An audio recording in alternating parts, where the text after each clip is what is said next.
Welcome back, everybody, to the Slow Pitch. And today, we're going to talk a little bit about something called the Stockdale Paradox. And if you've never heard of it, it's an interesting story, but it also fits into sales in probably a little different style than you think, and we're going to get right into it. This is the Slow Pitch Podcast. So the Stockdale Paradox, it comes from a gentleman named Admiral James Stockdale. He was a U.S. Navy officer. He was a prisoner of war. He was in Vietnam. He was there for over 7 years. So he had a lot of really bad conditions that he was in. So he was tortured. He was in isolation. He had essentially no clear end in sight. He had no idea whether or not he was going to survive, if he was going to do okay, or if he was going to die. He had no idea. Yet, in the end, he ended up surviving. So later on, there was a gentleman, obviously, most of you have heard of the book Good to Great by Jim Collins. He interviewed Admiral Stockdale, and he got out of him what helped him survive all that amount of time. And Stockdale said, don't confuse faith that you're going to prevail in the end. In other words, don't confuse the fact that you're still going to survive. Don't confuse that with the discipline to confront the most brutal facts of your current reality. So in other words, you may believe in your heart of hearts that you're going to survive. That's great. You probably will. But you can't discount the fact that you may not survive. And you have to confront that reality every day and think of yourself as, hey, I may not survive, so let me just pretend I'm not going to. What do I need to do to survive today, right? So you're just living day to day, but you're also focused on the fact that you want to survive. So that balance of unwavering belief in ultimate success, also paired up with brutal honesty about your current situation, is what became known as the Stockdale Paradox. How does that fit with sales? Well, to me, it's everything, because you can't really afford blind optimism in sales, because if you do, you're going to be lost. Blind optimism doesn't close deals. Hope is not a strategy, right? I had somebody tell me that a long time ago, and I really appreciate him telling that, because I now have to remind myself, hope is not a strategy, right? Because every once in a while you go, I hope this is going to go.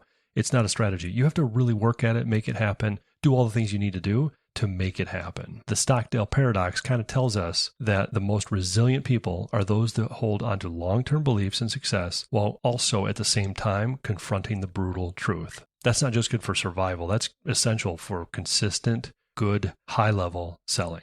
So I've got a couple points I want to make and a couple things I want you to come out with. First thing I want you to think of and take away from this is confidence without delusion is going to make you come out ahead. Let me tell you about a time that I had let a little bit of delusion take over. Several years ago, I had a prospect, and he said all the right things to me. Like he sung my praises. He said I was going to be the best thing since sliced bread. He was so happy. And he wanted me to do all these different things. He's like, I'm pretty confident you're going to be able to do all these things. I am really excited about this. We're probably going to go with you guys. And when he said, we're probably going to go with you guys, I didn't catch it. But that's the most dangerous language that you'll ever hear as a salesperson. And why is that? It's because probably is not commitment. He had no commitment. And at the time, I believed him. I stopped pushing him. I stopped asking all the right questions. I didn't dig into the pains that he had. I didn't ask about buying process. I didn't ask about who else needed to be involved in the questions and who else needed to be involved in making the decision.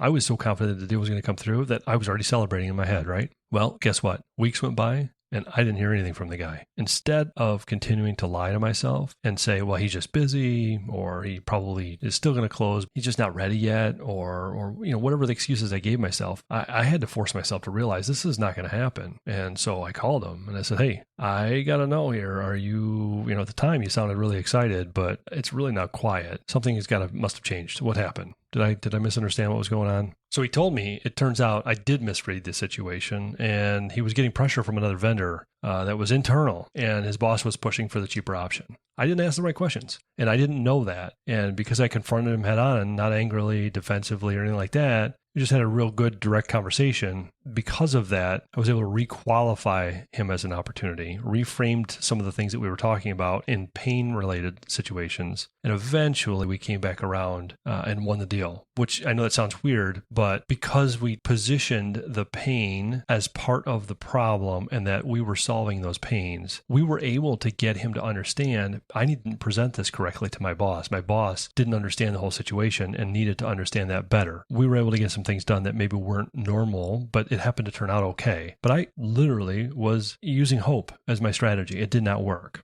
By the way, that client also told me later on that, the fact that you didn't disappear or kind of tiptoe around the issue or whatever, that was one of the reasons why he wanted to work with us. And that because of that, he was able to kind of get that spun around again the right way. But that's one of those situations where if you're not paying attention, then you're going to miss out. And you have to understand when you have delusions of not reality, like you just don't think what is really happening is actually happening, or vice versa. And you're not matching the reality with what you should be thinking about. That's a problem. If you're having problems moving people to the next step, that's normal. It's okay. We can help you work through those problems and make it so that things happen as they're supposed to. If you have questions about your business and about something that you're doing in sales or a process that you want to improve, pick up the phone, give us a call. The second takeaway I want you to remember is that a slump does not mean you're failing. Unless you want to lie to yourself, then, hey, it does mean you're failing. So here's another example, I guess. A few years ago, I hit a tough sales slump. And of course, I called my mentor. I had to go through some stuff with him, so that helped. But we had all kinds of leads. We had,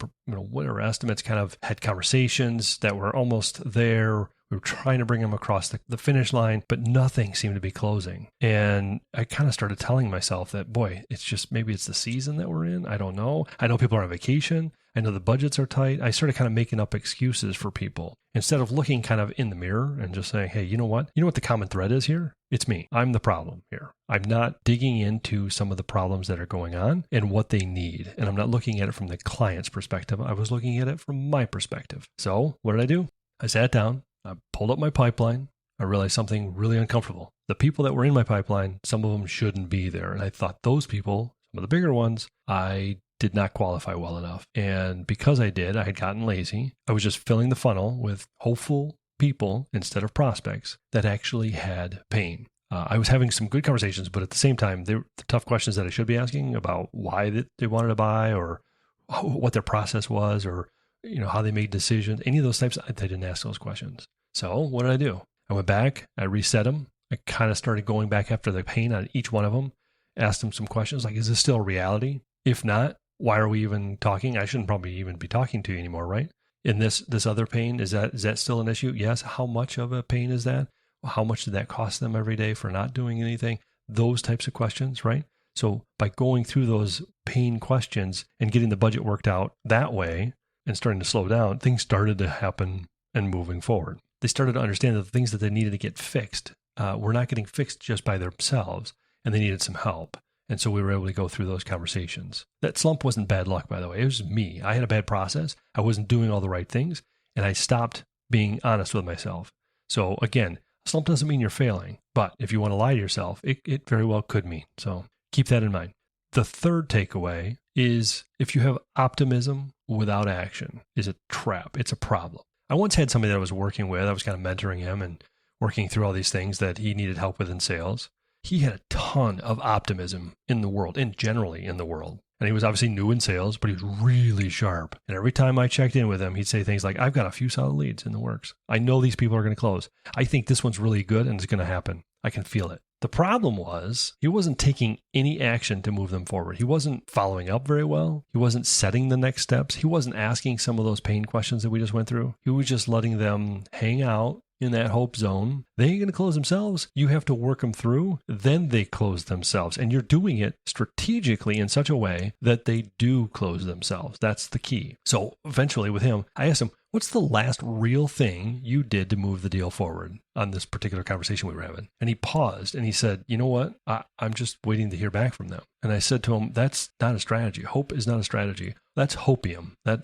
Don't smoke the hopium. You don't want to do that. Optimism is great. You can do that all day long. It can keep you going. But if you're not pairing that with clear, focused, actionable steps, you got optimism to the nth degree and you shouldn't be doing it. You've got too much hope and not enough reality. So at the time he didn't like hearing it, but to his credit, he heard it. He changed. He built out kind of the next step. We kind of worked through this a little bit together. We had a conversation about it. He built out the next step for every deal and he committed to kind of following up on those different pieces that he was missing on each one. We went through each one and I started asking him questions that were more specific to the deal and what he knew about them, and he didn't know some of the answers. And so when we started tackling those hard questions, we started to realize those are the questions he needed to start to ask them. And within a month, he really started to close a couple of these smaller deals, and then they started getting into some of these bigger ones. He hoped it would happen, but because he turned around, went back, we worked on those strategies that he needed to take for the next steps for each one of them.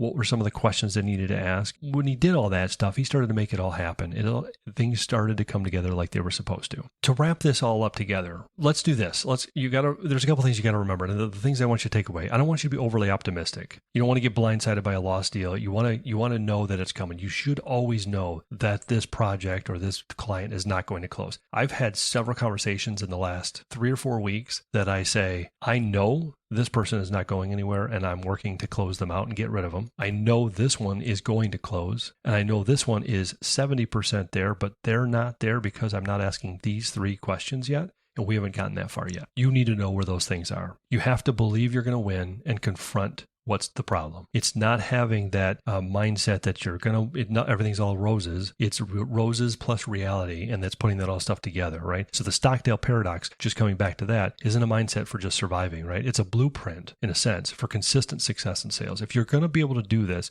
if you're in a slump, diagnose it honestly. If you're feeling confident, back it up with action.